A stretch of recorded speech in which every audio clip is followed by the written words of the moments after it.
Hello guys, मैंने अपनी पिछली वीडियो में आप लोगों को ऑपरेटिंग सरप्लस समझाया था कि ऑपरेटिंग सरप्लस कैसे फाइंड किया जाता है। This is the income from property and entrepreneurship. मतलब कि जो भी हम अपनी प्रॉपर्टी, जैसे कि हम प्रॉपर्टी को किसी को किराए में दे देते हैं तो उसके बदले में हमें रेंट मिलता है। ऐसे ही अगर हमने कैपिटल लगाया है तो हमें इंटरेस्ट मिलता है, और जो एंटरप्रेन्योर होता है उसको अपनी स्किल्स के बदले में प्रॉफिट मिलता है। और फिर मैंने तुम्हें बताया था कि जीडीपी एंड एमपी को इनकम मेथड से कैसे फाइंड किया जाता है। और आज मैं आपको जीडीपी एंड एमपी को, मतलब ग्रोस डोमेस्टिक प्रोडक्ट को नेशनल प्रोडक्ट में कैसे कन्वर्ट किया जाता है वो बताने वाली हूँ। तो गाइस, जीडीपी एंड एमपी को ग्रोस नेशनल में कैसे, डोमेस्टिक को नेशनल में कैसे कन्वर्ट करते हैं।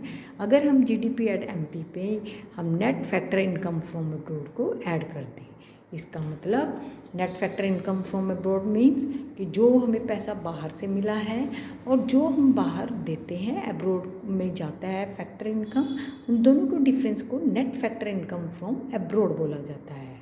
अगर हमारे factor income from abroad is more than the factor income to abroad तो हम इसको ऐड करेंगे। अगर हमारा इनकम फ्रॉम अब्रॉड कम है तो ऑब्वियस है वो माइनस हो जाएगा। तो गाइस, अगर हम ग्रोस को अगर नेट में कन्वर्ट करना चाहते हैं तो सिंपली इसमें से डेप्रिसिएशन को माइनस कर दो, और डेप्रिसिएशन का अदर नेम है कंजप्शन ऑफ फिक्स कैपिटल। इस बात का ध्यान जरूर रखना है। और net national product at MP मतलब एमपी को एफसी में कैसे कन्वर्ट करते हैं, तो इसके लिए हम नेट इनडायरेक्ट टैक्स को डिडक्ट कर देंगे। इन सबको डिडक्ट करके we can get net national product at FC, और it is also known as national income.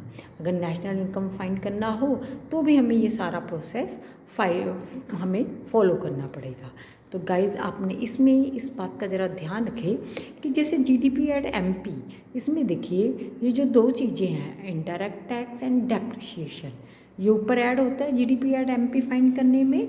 और जब हमने इसको एफसी और नेट में कन्वर्ट करना होता है तो हम इसको डिडक्ट कर देते हैं। मतलब जब नेशनल इनकम फाइंड करना हो तो ये डिडक्ट होते हैं। मतलब एक बार ये दोनों आइटम प्लस हुई और एक बार माइनस। मतलब अगर हमने नेशनल इनकम को डायरेक्टली फाइंड करना हो तो हम इनको इग्नोर कर सकते हैं।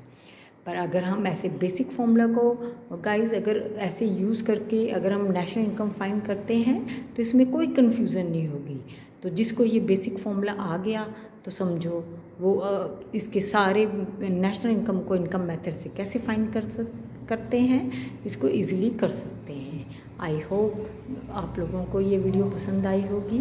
कमेंट बॉक्स में ज़रूर लिखिएगा। Thank you. Have a nice day.